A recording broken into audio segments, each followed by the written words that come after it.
था कौन?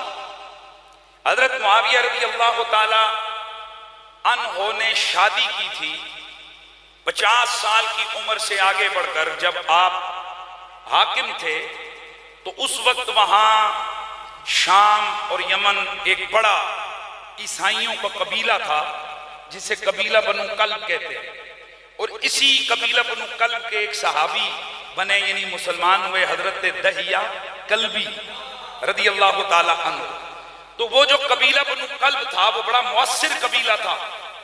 हजरत मुआविया ने सियासी हालात को सुलझाने के लिए उस वक्त हुक्मरान इस किस्म की तदबीरें इख्तियार करते थे कि शादी किसी बड़े खानदान से कर ली ताकि निज़ाम हुकूमत में कोई खलल ना आए। तो उन कबाइल अरब ईसाई कबीलों बिलखुसूस कबीला बनु कल्ब की शरारतों से बचने के लिए हजरत मुआविया रज़ियल्लाहु ताला अन्हु ने सियासी तौर पर शादी कर ली उस कबीले के सरदार इब्ने बहदल की बेटी महसून के साथ। तवज्जो है, ये इब्ने बहदल कौन है? ईसाई। वो लड़की कौन है? लड़की की उम्र है 20 से कुछ ऊपर। जनाब हज़रत मुआविया रज़ियल्लाहु ताला अन्हु की उम्र है 50। शादी हो गई, ये लड़की दमिश्क में आ गई। जाहिर है वहां पर दमिश्क का एक शाहाना सिलसिला और हज़रत मुआविया के दरबार का वैसे भी एक शाहाना अंदाज तो मशहूर है। हजरत मुआविया के दरबार की वो आलीशान अंदाज, उस बदवी औरत, वो जो बदवी कबीले से ताल्लुक रखती थी और गालिबन दिल में कोई और बसाया हुआ था, इसलिए उसका गुजारा उस हुक्मरानी के महल में, शाही महल के अंदर, हजरत मुआविया के महल के अंदर उसका गुजारा ना हुआ। चुनाचे वो दिल तंग करने लगी और अक्सर फिराक और जुदाई में अपने इलाके को याद करती और कभी कभी अपने चचा के बेटों को याद करती। यूं ही वो अशार पढ़ा करती।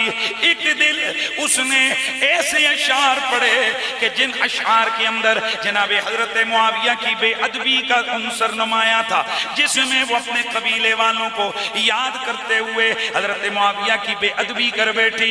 उसने वो अशार पढ़े जो तारीख के औराक में मरकूम है, एक दो नहीं दर्जनों किताबों में वो अशार मौजूद हैं। चूंकि मेरा मकसूद नहीं, वरना मैं वो सारे अशार पढ़ता, चूंकि उनमें एक बेअदबी और तौहीन का पहलू है, लिहाजा मैं इतना ही बताता हूं कि उसने बेअदबी के शार पढ़े। हजरत मुआविया ने उन्हें शार को खुद सुना।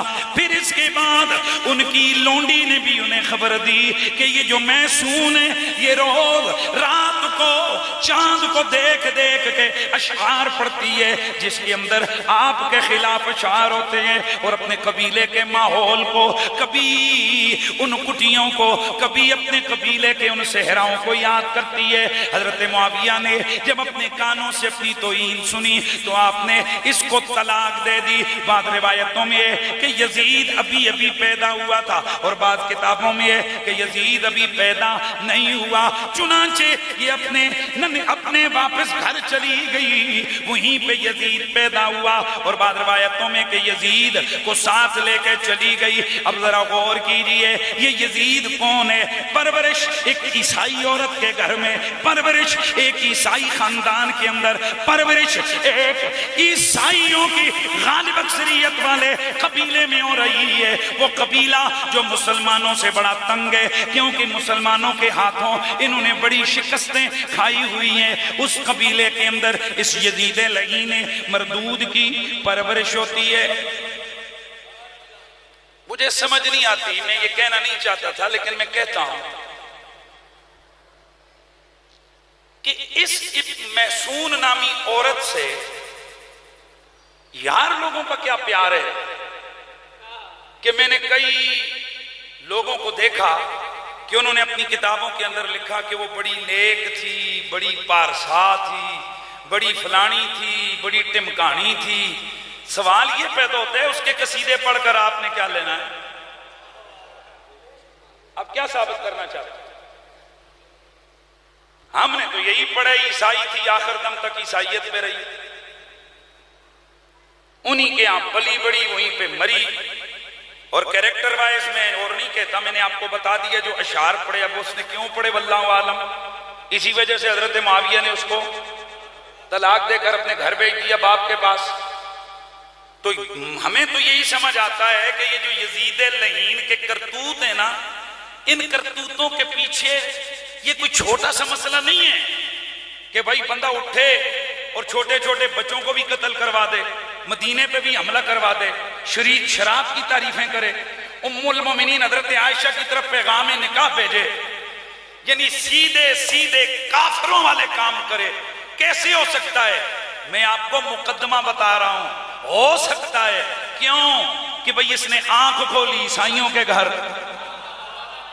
खाया ईसाइयों के घर, पिया ईसाइयों के घर, जो कुछ जिंदगी गुजारी इब्तिदाई ईसाइयों के घर।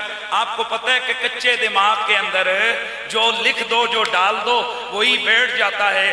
तो उन लहीनों ने यकीनन इस पलीद के जहन में ये डाला होगा कि तुम्हारे बड़ों को मोहम्मद अरबी के खानदान में हजरत अली ने कत्ल किया है। यार उन्होंने डाला हुआ तो था कि जब ये लहीन मरदूद, जिस वक्त ये माज़अल्लाह करबला का वाक़या पेश आया, तो इसने शराब के नशे में मस्त होकर अशआर पढ़े, जिसमें इसने कहा था कि आज अगर मेरे वो बदर के मकतूलीन जिंदा होते तो वो आज देखते कि मैंने मोहम्मद की आल से चुन चुन के कैसे बदला लिया है। सारे अस्तगफिरुल्लाह पढ़ो। तो ये मुकद्दमा बयान करना बड़ा जरूरी है, चूंकि आगे चलकर बहुत सारी चीजें हमारे सामने बड़ी वाज़ेह होनी है। तो ये है यजीद। समझ आ रही है यजीद कौन है? अच्छा, जाहिर है बेटा था हजरत मुआविया का, वापस आया। माँ शायरा थी, इसको भी शेर बड़े अच्छे आते थे। किसको बोलो? अच्छा, कई लोगों को और कुछ नहीं मिला, तो जिन शुअरा ने इसकी जिंदगी के हालात में लिखा कि बड़े अच्छे शेर कहता था, वो कहते जी बहुत अच्छा शायर और अदीब था। और बात सुनो, अदीब और शायर होने से बदमाशी न खन्ना होने का क्या ताल्लुक है? मेरी बात समझ आई? यानी वो कहते हैं जी फलाने इमाम ने लिखा कि ये बड़ा अच्छा शायर था और बड़ा अदीब था। भाई अदीब का मतलब है वो देहात, अरब के देहात में रहा, इसकी जुबान बड़ी अच्छी थी, अच्छे शेर पढ़ता था। और अगली बात नहीं बताएंगे ये मरदूद आपको, इसकी सारी शायरी अल्लाह की तौहीद में नहीं है, हुजूर की रिसालत की शान में नहीं है, सहाबा और आले बैत की अजमत, कुरान की हकानियत या इस्लामी शायर की इज्जत पर नहीं है। इसकी सारी की सारी शायरी शराब की तारीफ में है।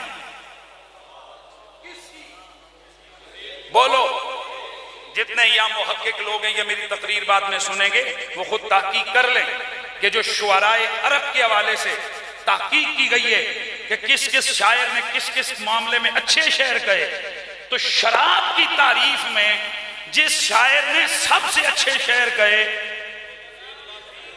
वो कौन है? बोलो जनाब, हम बिल्कुल उसकी एक क्वालिटी मानते हैं।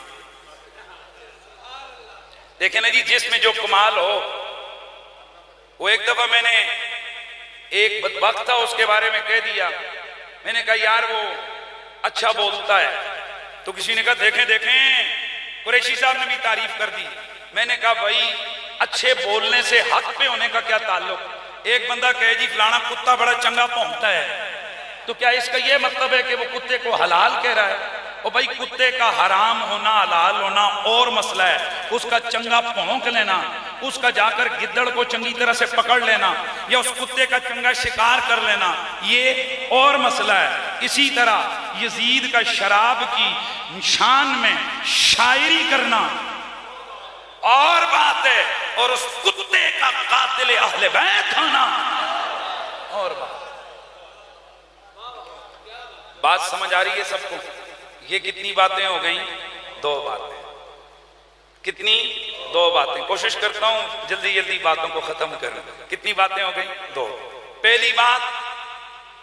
दूसरी बात कि ये यजीद का बैकग्राउंड क्या है। अब इसने यूं ही अय्याशी मकारी में जिंदगी गुजारी, कभी लोंडेबाजियां करता है, मैं जो बात कर रहा हूं बड़ी जिम्मेदारी से कर रहा हूं, कभी शराब पीता, कभी इसको दूसरी आदत थी मफूलियत वाली। इंग्लिश में लफ्ज़ गए इस्तेमाल होता है, उर्दू में मैं नहीं बयान करता, जरा अच्छा नहीं लगेगा कानों। कैरेक्टर समझा रहा हूं